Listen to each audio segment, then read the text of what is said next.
Just want to remind you that DBF is a nonprofit and it depends on its sponsors and its donations to bring great authors to Decatur each year. So please consider a tax-deductible donation to support this festival by going on our website, that's my old job, Decatur. I was going to say Gwinnett Public Library, but that doesn't work for there anymore. DecaturBookFestival.com. You can remember it. It's easy. Okay. Please turn your microphones off on your cell phones if you would, so they don't ring. That would be great and much appreciated. Okay. This panel discussion is called Civil Resistance. And we're going to start with our moderator. Our moderator is a gentleman right there, Mathwon Howard. He serves as the Associate Vice President for Development at Yale University. Just a minor job. And he is President Emeritus of this Decatur Book Festival. And he continues to be on our board. Woo! He's pretty wonderful.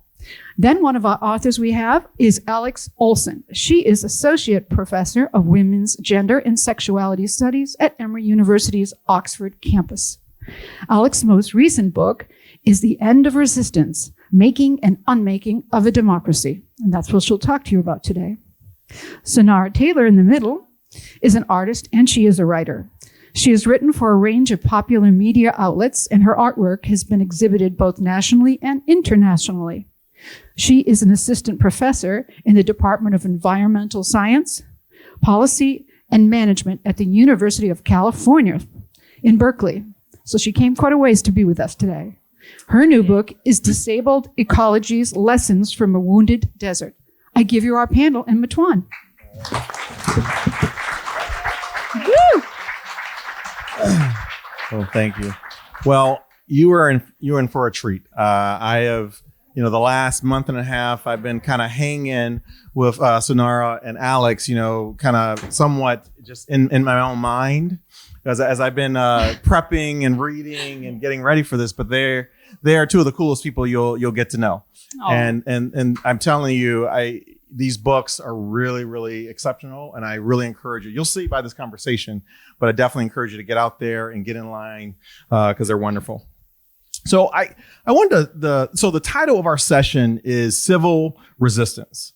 And I thought it would be good to kind of set the stage by having both of you share the motivating factors behind your research and your books. Sunaura, I know this is a deeply personal journey and exploration for you. And Alix, I know your approach to this discussion on resistance is framed by queer and feminist thinkers. Sunaura, let's start with you.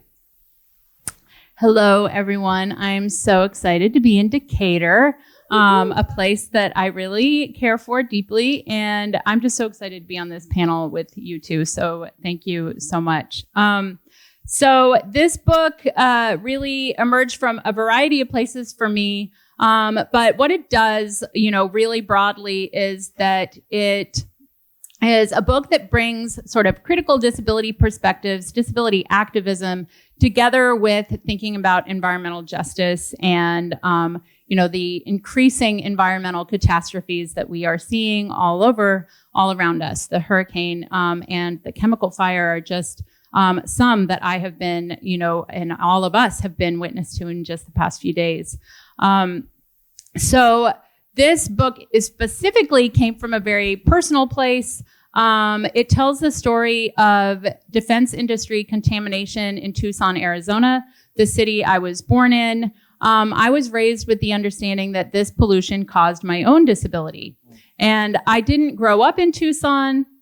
I didn't know until I moved back there to do this research that it was actually from this contamination grew one of the earliest environmental justice movements, a really successful environmental justice movement that this book tells the story of. So I would say that one of the things that this book really hopes to do is to help give us a language to think about injury to nature as inseparable from injury to human beings, right? I understood this is not a memoir. It's not a personal investigation, but my story, my origin story is important to it because I understood from a very early age that disability is not just a personal medical problem, but that it's political, that it can emerge from systems of violence, from racism, from war industries, from war itself, from environmental harm.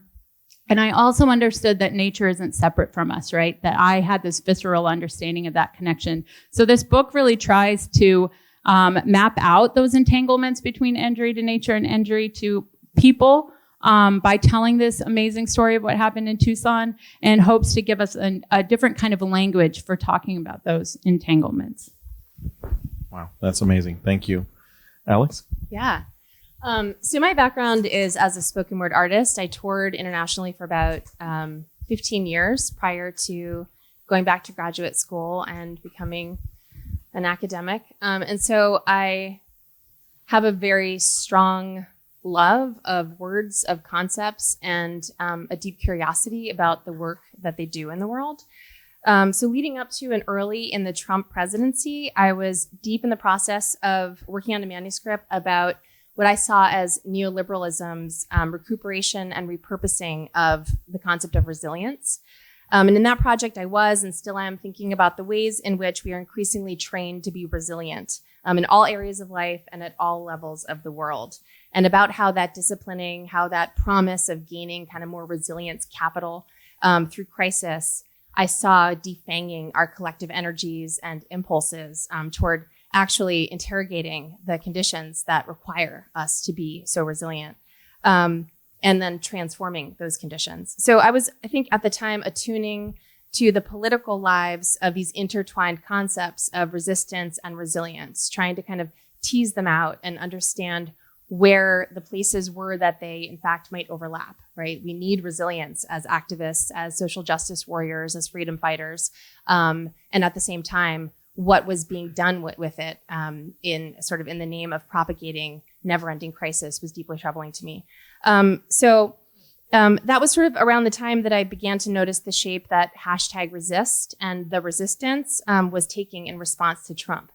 And it seemed to me also to be a disconcerting moment and a critical juncture to really think about the shape that resistance was taking, a moment worth kind of thinking more deeply about. And my colleague, Alix Zamelin, who I co-wrote the book with, he teaches Black Studies at Rutgers University, and he kept calling me with similar questions, saying sort of, how can #resist come to mean pretty signs on suburban lawns?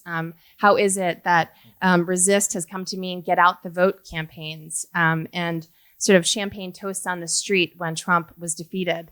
We wanted to know how publicizing one's moral conscience had come to kind of capture the meaning of resistance, how the most centrist of the Democrats had become the sanctioned candidate of the resistance. And I understand this might not be a popular critique, but it certainly translates to my own critical understanding of the present moment that we're in. So in other words, our question was, how did dominant formulations of resistance become emptied of the indispensable critique of neoliberal racial capitalism, of exploitation and domination, of empire, of genocide, and above all, a political account of power? Clearly, both Alix and I work in gender studies. Alix works in Black studies. We understand that political concepts don't just kind of emerge in a vacuum. They're laced with histories of power and also transgression. And so how resistance is understood, how it's articulated, how it's circulated, is fundamentally tethered, particularly in the popular imagination, is tethered to knowledges produced and circulated by economic and political elites. So that was kind of our starting point. And we understood that these logics and discourses that circulate so ubiquitously, they become the air we breathe, really circumscribe the ways we imagine belonging to one another, to ourselves, to the world, as well as what it means to be free. And so this concept of resistance we felt was incredibly important, particularly in the moment that we find ourselves in, this kind of apocalyptic, post-apocalyptic moment. So in this book, we're really trying to understand and trace some historical forces that have led us to this particular conception of resistance. And in the book, we're particularly interested in what we call restorative resistance. I'm sure many of you remember the kind of call to return to normal, right? And so we are thinking about how resistance was captured by progressive elites, also the history of neoliberalism and its effects on resistance, in the push to return to normal. This kind of domestication of resistance, which works, we argue in the book, to restore the legitimacy of state institutions, to restore the legitimacy of neoliberal democracy, kind of presenting a kinder, friendlier, more inclusive, and yet still incredibly toxic and vengeful neoliberal democracy.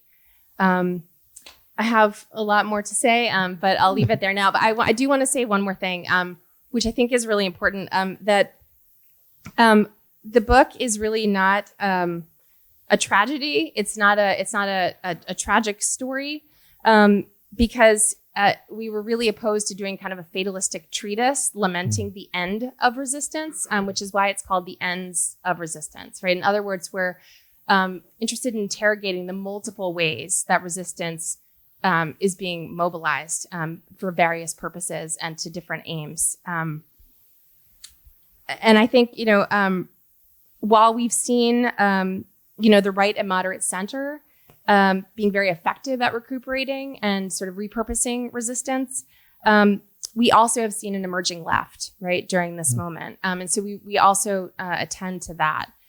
This emerging left that is much more willing, we see, and I'm sure you see, to engage in a critique of empire, much more willing to engage in conversations around intersectional structures of oppression, a left engaged in collective organizing and protest and mutual aid, much more interested in promoting transformative visions against what we are told are impossible odds, and maybe they are, right? And yet the impulse to try is there anyway. A left moving away from civility. I thought it was funny. The title of the panel was Civil Resistance, when much of what I'm talking about is extremely uncivil kinds of resistance. But a left really moving away from civility and away from those inherited third way discourses from the 1990s that kind of pushed us toward the kind of Clinton era, right, discourse of reconciliation and compromise and bipartisan reform efforts, and moving towards something that I see as much more assertive and dynamic.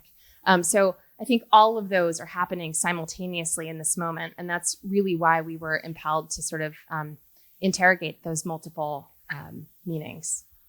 Wow. Thank you both for setting the stage for today's conversation. Really appreciate it. In your books, you both critique co-opted forms of resistance or environmentalism. What would true radical resistance or ecological justice look like in today's world? I mean, my first response is, I wish I knew. I think it's,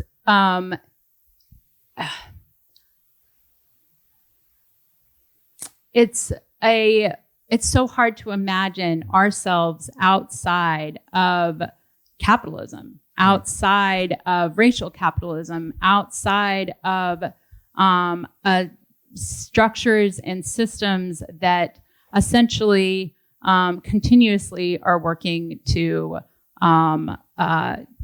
extract more and more from our lives, from the earth. So for me, like I find hope, and I think I find glimmers of what that world would look like in the activists who are on the ground doing the work, right? And I have so much admiration for activists, for organizers, because it's extremely hard to be an organizer. And I think for some of these, like you laid out so brilliantly, the way in which capitalism can just co-opt the language that we use for resistance, the modes that we use for resistance, and kind of take away a lot of the teeth of like whether I look at the history of disability rights movement and the sort of ways that the ADA has been sort of a very limited kind of toothless form of disability justice, the way that environmental justice within policy frameworks often does not do enough to address systemic racism, but really focuses on sort of distribution of harms instead of like, no, the harms shouldn't be there in the first place, right? Fighting these actual systems.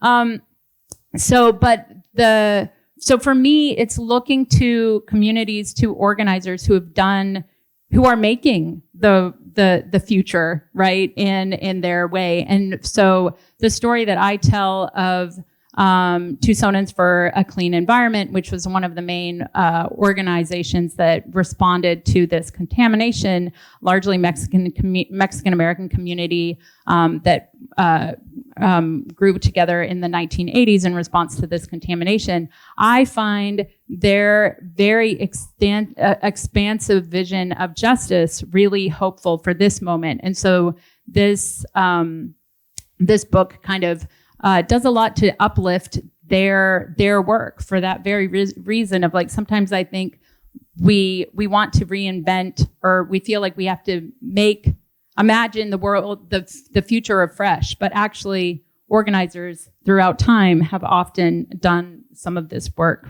for us. And so whether I'm looking at disability justice movements or environmental justice movements, I think there's a lot of ways of living that could help us just by understanding what has come before. That's great. Alix, do you want to?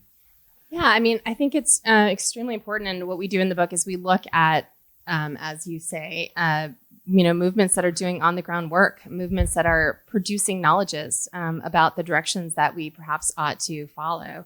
We look at, in our own Atlanta and the regional South, Southerners organizing on new ground, doing tremendous work in the South around mutual aid and around prisons and immigration justice. We look at, of course, Black Lives Matter and the Occupy movement, which most of my students have never heard of. Another example of the kind of whitewashing of our radical history. We look at the water protectors at Standing Rock and the work that they were doing in defending the earth, defending their ancestors, defending all of us from extractive politics. So I think if we are going to think,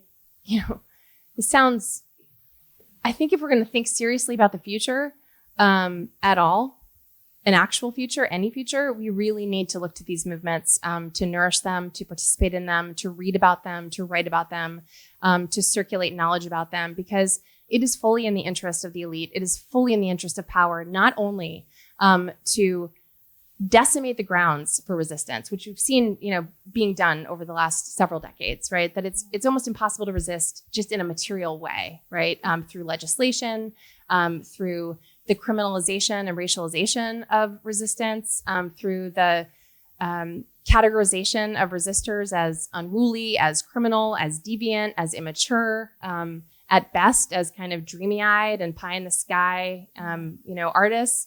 They really do their best to make actual resistors seem as unserious as possible because they're not participating in what is understood as mature politics or the right way or legitimate forms of dissent. And yet these groups persist, right? Despite their vocabulary being kind of digested and rearticulated as a language of power, these groups continue to do on the ground work. That's great. Appreciate that. Alix, earlier you mentioned liberation, and you certainly allude to it quite a bit in your book. And you also were saying that, okay, it's not fatalistic, but I'm just curious: is liberation remotely possible? When we look at the seriousness of what we're talking about. I stunned them.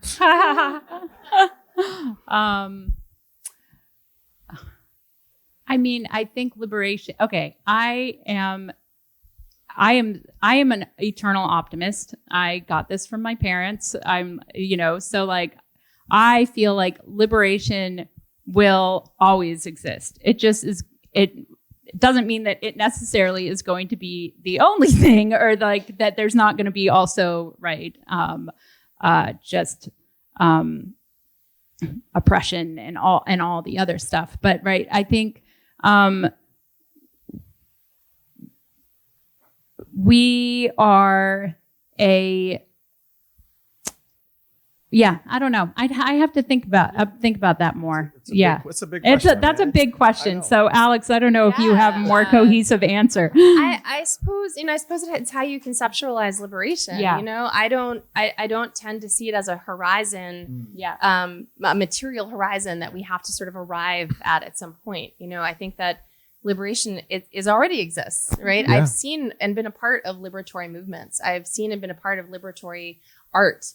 I felt this sort of sensation of liberation amidst oppression. So I think that liberation is often, again, condemned as this kind of immature goal that we will never reach. And at the same time, if you've been part of a group marching without being legitimized to march specifically, and you've been a part of a crowd screaming, "This is what democracy looks like," it feels like liberation. It certainly keeps that taste for liberation alive, at the least, I would say. That's great. Yeah. No, it's interesting thought, right? Because as you said, I agree with that. It's not on the horizon. It's something that literally is happening every day. Yeah. Someone is making some inroad, all along that path. And I think that's part of it, that we have that energy to keep going. Yeah.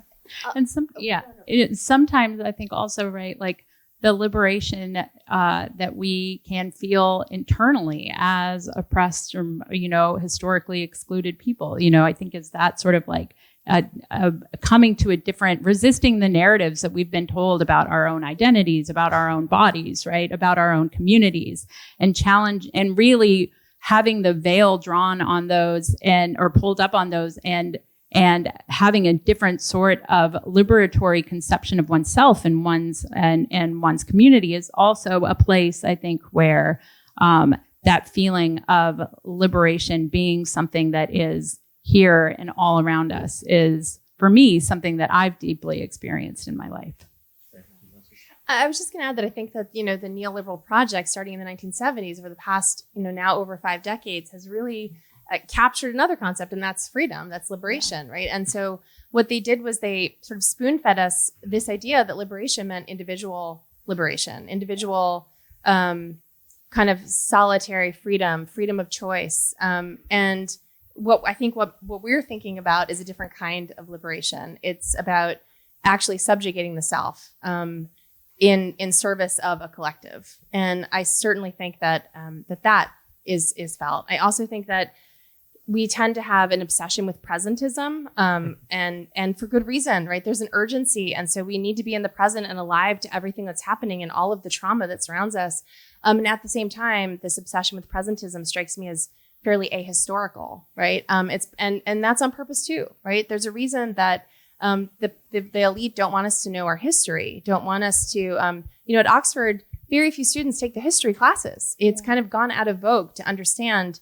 And that to me is a tragedy, right? Because without understanding the long story of history, we have no sense of how we got to where we are, and we have no sense of how it has been different, and also how coalition has been formed, how transformation has occurred, how it's been squashed, and also how it's reemerged. And so I feel very, very sad, but also very hopeful that movement making is working to sort of bring back ideas from the past. Audre Lorde said there are no new ideas, there are only new ways of making them felt. Yeah. And that is what I see these movements doing, is keeping those ideas alive, abolitionism, for example, and imbuing them with presentist content, but with historical radical impulse.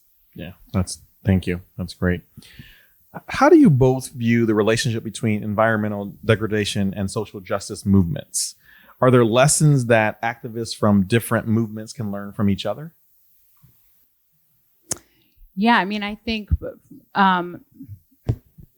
for me, one of the things that I'm really drawn to thinking about is the way that we so often, right, we cordon off different movements, we cordon off different issues, right? So, battles for healthcare, for example, are on one side, and then battles for clean water or for species going extinct or something are on another side. And I am hopeful. In the past few years, I think there's been a lot of work to show that like housing is an environmental issue, right? That debt is an environmental issue, that health is an environmental issue. And,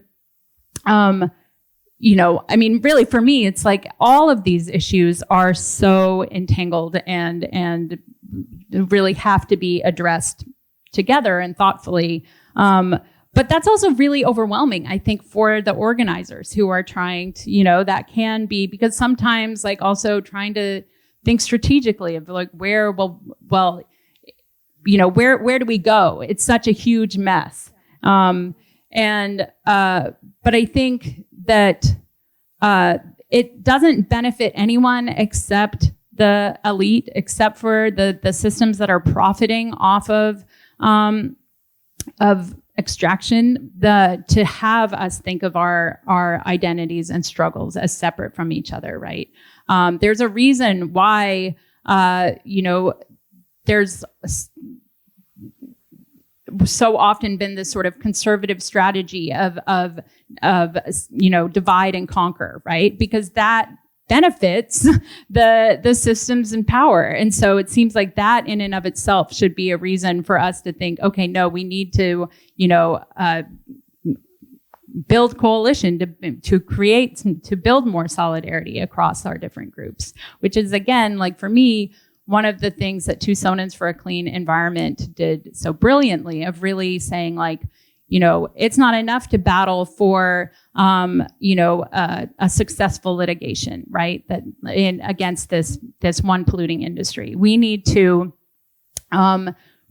fight for healthcare, or we need to fight for these environmental protection laws, or we need to get rid of these racist city officials that didn't do anything in the first place, right?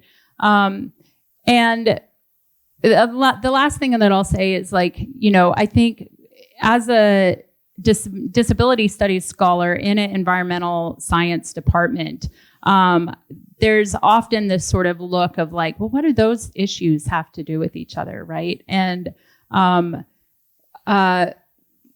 we know that disabled people are on the front lines of every environmental catastrophe, every stage of the climate crisis, right? And disabled people are, of course, people from all different kinds of backgrounds, and disability is inherently intersectional. And so one of the things that disability movements have been fighting for is simply the right to be rescued, right? To not be abandoned or not be neglected, not only during these kinds of moments of spectacular catastrophe, but also in the sort of ways in which our society is so dismissive and disdainful of those who need more help, who are more potentially dependent, or and so I think those kinds of building those kinds of connections for me is a really central part of my work, is thinking about the ways in which environmentalism is inherently a social justice issue, and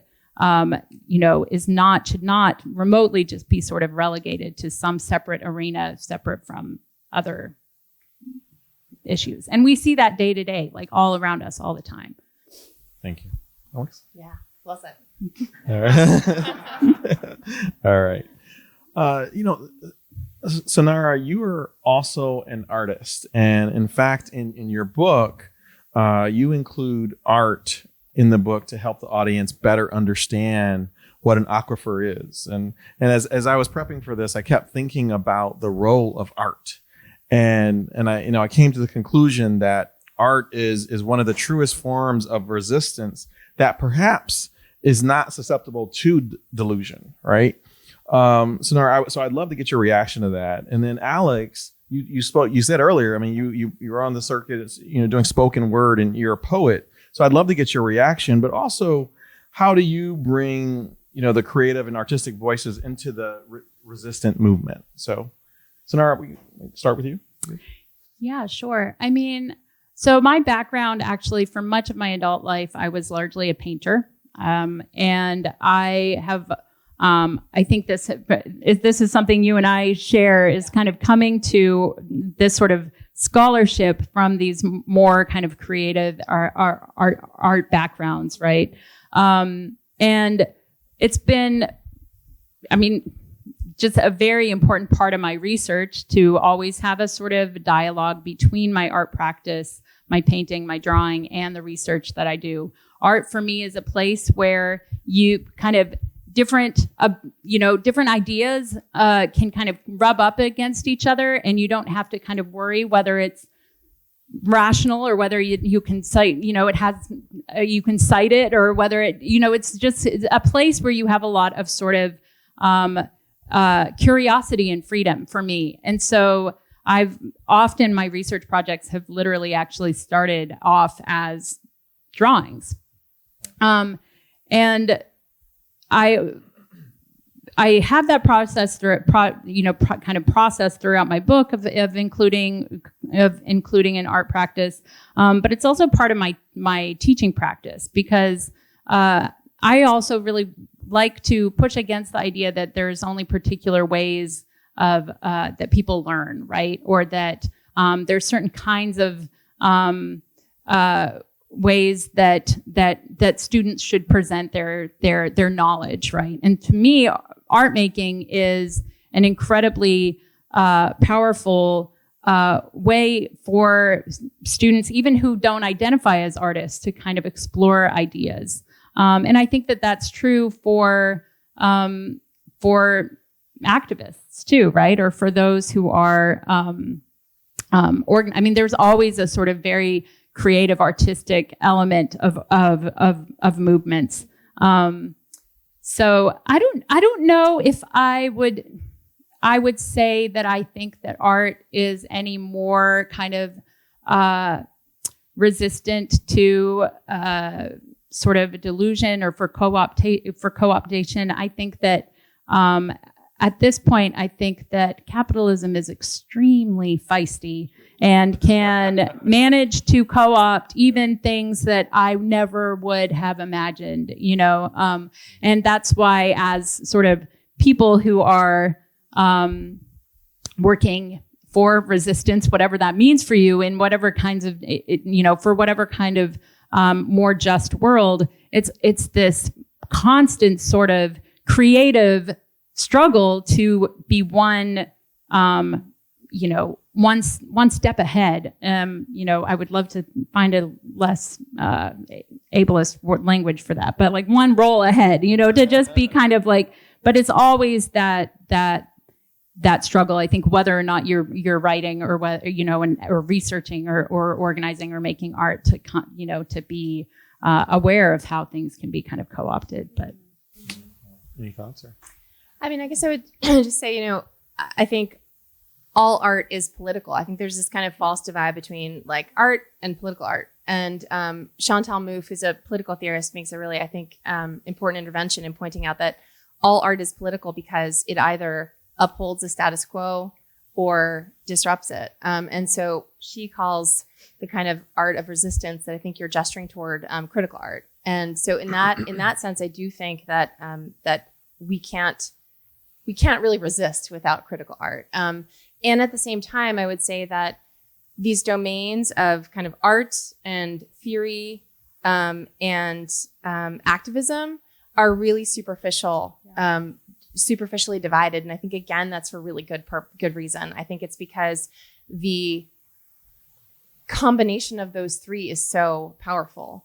And I'm hard pressed to think of a radical social movement that did not center its artists. I'm thinking of ACT UP in the 1980s, who would not have been ACT UP without those posters, would not have made those kinds of interventions into public space and circulated those powerful messages, starting with the kind of condemnation of Reagan for not uttering the word AIDS, around New York City, starting in New York City.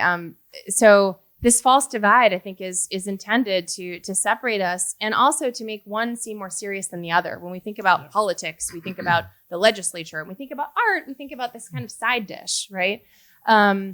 And, I teach a class at Oxford and some of my students are here. Hi. So happy to see you. On art and politics. And what we do is we think about the history of social movements through its artists. And I have found that is an inevitable way to enter into these historical moments leading up to the present. It speaks to you in a different way. When I went to graduate school, I was very anxious. I definitely continue to internalize some of that fear of not being taken seriously enough if I speak like a poet. And when I got my job, I was nervous to sort of say, my passion, my true love is poetry, because I had to speak like a theorist if I was going to have a job teaching gender theory. And I think that is really problematically disassociative. And I think we need to work against that urge and really validate wholeness in all of us individually, but also in our movements. That's great. That's awesome. Well, someone just held up a sign that said I had 10 more minutes. My phone says different, but I'm taking those 10 minutes. So if you need to go, you can go. But no, I got to tell you, we are. I'm to like the first page of 5 pages of questions that I prepared, and so I'm just like, you got to be kidding me. We have 10 minutes. But I, buy the books. That's all I'm going to tell you. Alix, your book suggests. Got to get the reader, sorry. That neoliberalism has diluted resistance by channeling it into service of the status quo. How do you see this playing out in the current global movements like Black Lives Matter or climate activism?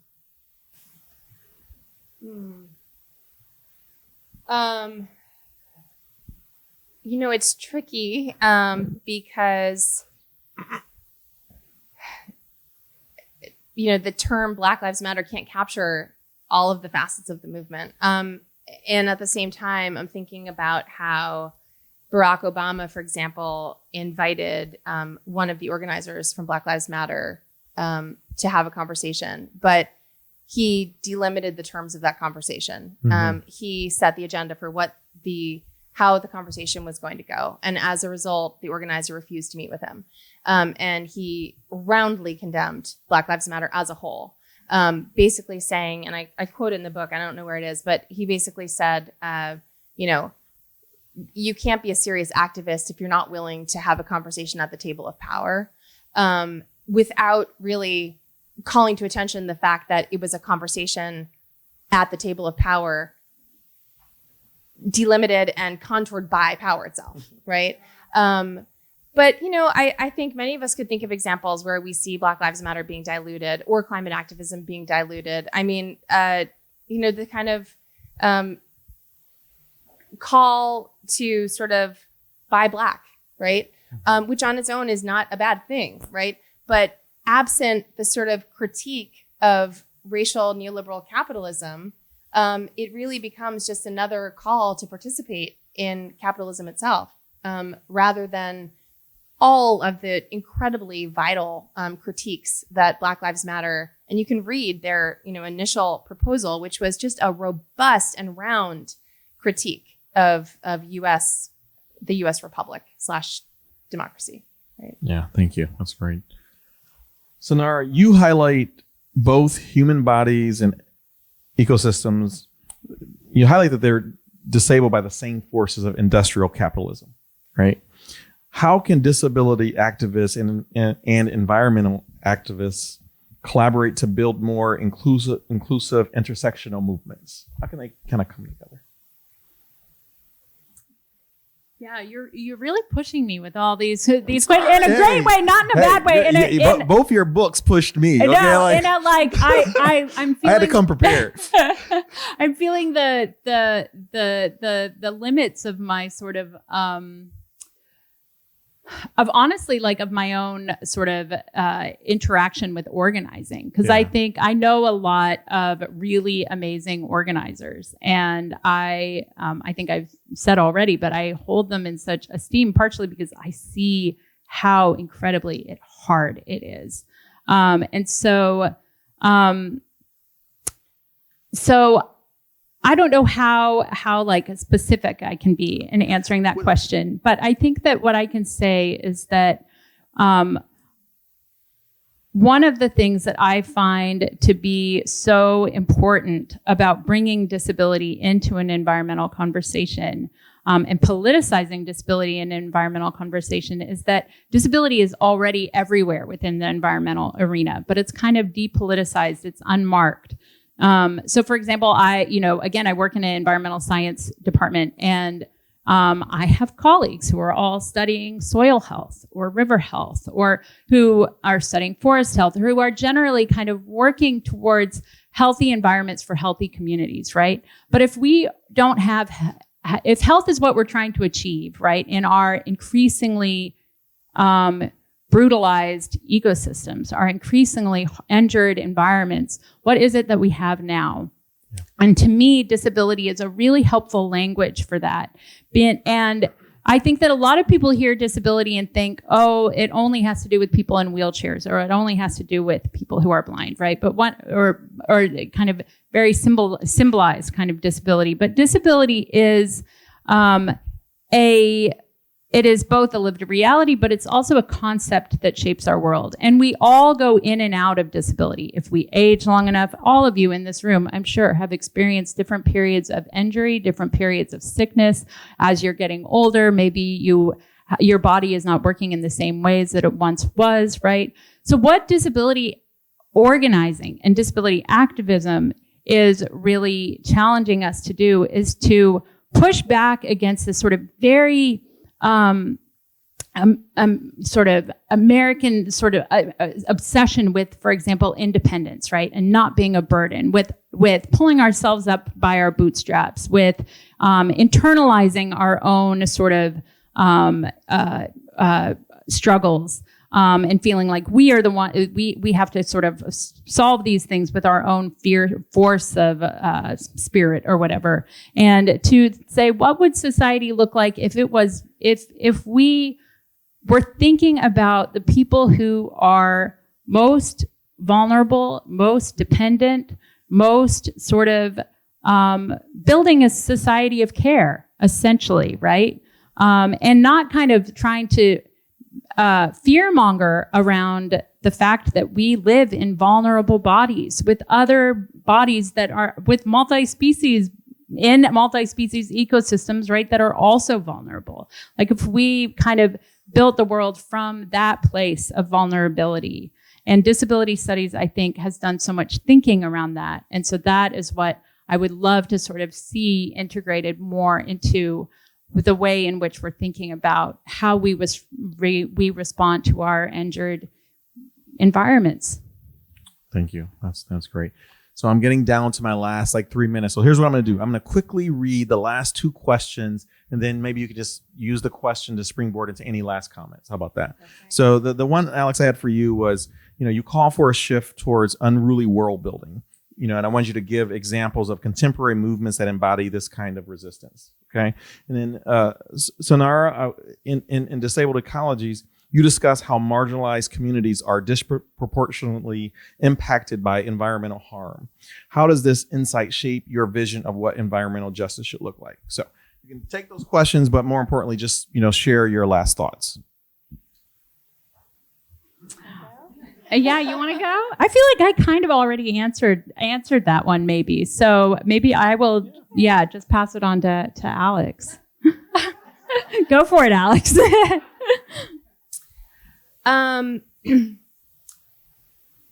So the concept of unruly world building is really this idea that these movements are keeping alive what the feminist abolitionist Ruth Wilson Gilmore calls an infrastructure of revolutionary feeling. We are extremely attentive to the idea that these practices of world building are often criticized as ineffective, condemned as failures. And again, I think this is an extremely effective strategy of power to have us see these kinds of radical visions as not pragmatic, not mature, as unwilling to engage productively with the state, for example.